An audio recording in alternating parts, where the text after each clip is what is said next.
Ya, halo selamat siang. Assalamualaikum warahmatullahi wabarakatuh. Perkenalkan nama saya Firdani Adi Pratama. Saya mahasiswa Universitas Mercu Buana Jakarta, Fakultas Desain dan Seni Kreatif, dan jurusan Desain Komunikasi Visual angkatan 2018. Oke, di sini saya akan mempresentasikan tugas besar kewirausahaan satu, yaitu tentang rencana bisnis. Bisnis yang akan saya buat yaitu adalah Craft Burger dengan tagline Everyone Can Eat. Craft Burger ini salah satu restoran makanan cepat saji ya, yang produk utamanya itu adalah sebuah burger, dan kami juga menjual beberapa cemilan antara lain kentang goreng dan beberapa snack lainnya, dan kami juga menjual produk minuman. Oke, next slide. Di sini ada bagian tim. Pertama itu ada saya sendiri, Firdani Adi Pratama. Kedua itu ada Kazarin Keisha, ketiga itu Muhammad Zakaria, dan keempat itu adalah Aaron Lee. Saya sendiri berperan sebagai tim leader dan berposisi sebagai restoran manager. Untuk Kazarin Keisha, dia adalah writer dan berposisi di bagian executive chef. Muhammad Zakaria itu adalah berposisi sebagai writer juga dan berposisi di perusahaan sebagai accounting. Untuk Aaron Lee, dia adalah fish leader dan di perusahaan berposisi sebagai marketing manager. Oke, lanjut. Nah, untuk masalah yang pertama ditangani atau kebutuhan pasar itu adalah sulit untuk mendapatkan alat-alat kebutuhan dapur yang modern. Untuk masalah kedua itu ada sulitnya mendapatkan bahan baku karena banyak perusahaan makanan cepat saji lainnya yang menggunakan bahan baku yang sama. Masalah ketiga itu adalah membangun identitas restoran sehingga memiliki daya tarik untuk pelanggan. Ini sangat sulit sekali ya untuk membangun identitas perusahaan, di mana perusahaan kami itu harus mempunyai ciri khas yang dimana orang tahu ketika melihat produk kami atau merasakan produk kami itu adalah mereka tahu langsung, oh ini adalah produk dari Craft Burger. Itu sangat sulit sekali dan kami akan mengusahakan itu. Contoh kasus adalah masih seringnya terjadi kesalahan komunikasi antara para pekerja outlet. Ya, perusahaan ini kan terbilang cukup baru. Ya, jadi wajar saja jika masih saja sering terjadinya komunikasi. Solusi. Solusinya adalah mengedukasi para pekerja restoran untuk berkomunikasi lebih baik lagi. Membuat akun media sosial atas nama restoran sebagai sarana promosi yang kreatif. Menghadirkan online shop untuk memudahkan pelanggan yang tidak bisa membeli produk secara langsung di restoran. Nah, ini adalah fitur A dan fitur B-nya produk kami. Next. Target customer. Oke. Target customer kami kebanyakan itu yang pertama ya jelas penggemar junk food atau penggemar makanan cepat saji. Yang kedua itu adalah pelajar dan mahasiswa. Kenapa? Karena di lingkungan restoran kami itu banyak sekali terdapat kampus-kampus dan sekolah-sekolah yang dimana ketika mereka pulang itu pelajarnya sering nongkrong di tempat kami. Mereka nongkrong, berbicara, kerja kelompok, dan membahas apapun sambil makan di restoran kami. Untuk yang ketiga itu adalah pekerja kantor dan perusahaan. Di daerah kami juga banyak sekali perusahaan-perusahaan. Oke, market sizing. Anak-anak umur 8-15 tahun. 10% dari pelanggan kami adalah anak-anak. Kami menyediakan menu khusus bagi anak-anak yang di bawah usia 15 tahun. Untuk remaja usia 15-30 tahun. Nah, ini persentase tertinggi pelanggan kami yaitu remaja yang mencapai 60%. Memang target kami itu adalah remaja milenial yang kebanyakan mayoritas menyukai makanan cepat saji.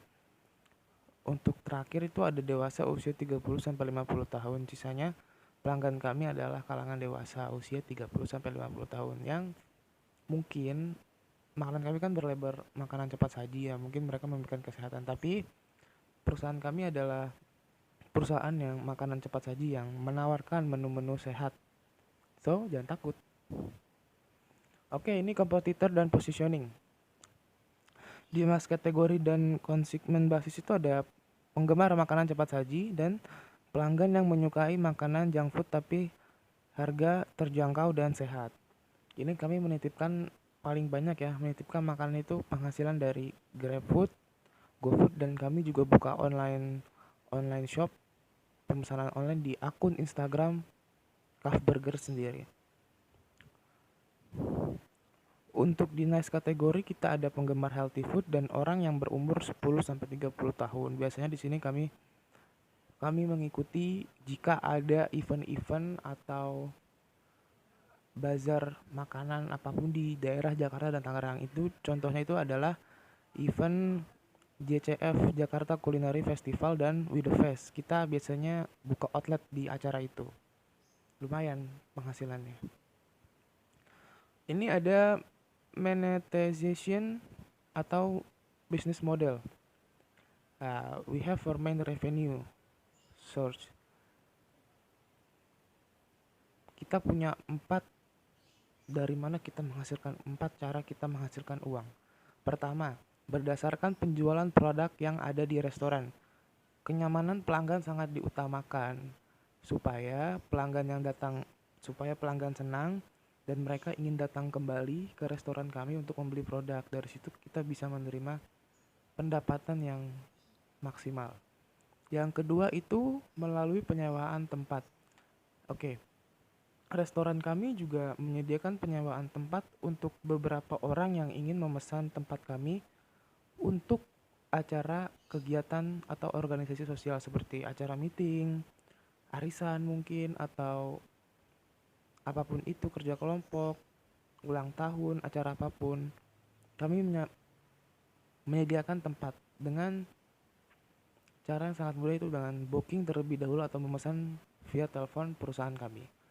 Untuk yang ketiga itu ada bekerja sama dengan beberapa aplikasi pemesanan makanan online seperti GrabFood, GoFood, dan lainnya. Itu bertujuan agar supaya orang-orang yang ingin menikmati makanan kami, produk kami, tapi jarak mereka jauh dengan outlet restoran kami, mereka bisa memesan lewat aplikasi dan memudahkan pelanggan untuk memesan. Yang keempat itu ada ikut berpartisipasi dalam event, festival, dan bazar makanan di wilayah Tangerang dan Jakarta. Untuk saat ini kita hanya mengikuti event-event makanan di daerah Tangerang dan Jakarta. Selanjutnya ada milestones. Ya, di hari pertama kita mencari lokasi untuk restoran dan menganalisa seberapa strategisnya lokasi tersebut. Hari berikutnya kita melakukan pertemuan antara pemilik tanah yang mengizinkan untuk dibukanya sebuah restoran dan bernegosiasi. Untuk hari ketiga mengatur penempatan barang. Hari selanjutnya kita menyiapkan segala bahan makanan, menyiapkan segala bahan dasar makanan serta alat untuk memproduksi makanan. Berikutnya kita mencari pekerja atau karyawan. Berikutnya kita pemasangan dan penyusunan alat kebutuhan restoran. Dan yang terakhir kita melakukan grand opening dan menawarkan promo menarik di hari pertama dibukanya restoran. Nah, ini ada funding needs and allocation. Total fund dana yang kita butuhkan itu sekitar ya kurang lebih 81 juta. Itu termasuk working capital 5 juta, marketing kita 8 juta, untuk rekrutmen membayar gaji karyawan kita butuh 18 juta, untuk capex kita sekitar 20, dan paling besar itu adalah product development mencapai 30 juta. Nah, ini marketing and customer acquisition.